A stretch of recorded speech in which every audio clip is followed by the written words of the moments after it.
Demokratski odsojus si dava polna podrška na Katica Janeva i na specijalното javno obviniteljstvo, istakna lider od Pavle Trajanov pred Kočanci. Ottamu toj pobara instituциите на државата да бидат со, а не против Катица. Апсолутно треба да добие подршка и сите државни институции морат да соработуваат со ова јавно обвинителство. Натаму се залагам до крај да биде почитувано начелото на презумпција на невиност.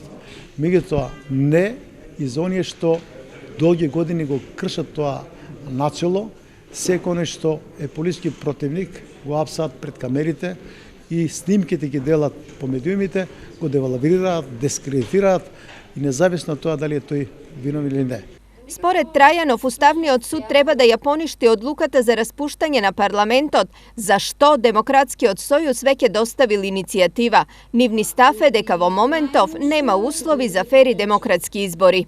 Наш став е изборите да се одложат, бидејќи во Република Македонија формално се спроведува добро од пржина, но во суштина немаме суштински корените реформи, се дури не се направат такви реформи, се дури не се создадат услови за фер, демократски, слободни и кредибилни избори, не треба да се фиксира нов датум. Во меѓувреме Трајанов работи на формирање на коалициски фронт како против тежа на поларитетот ВМРО-ДПМН и СДСМ.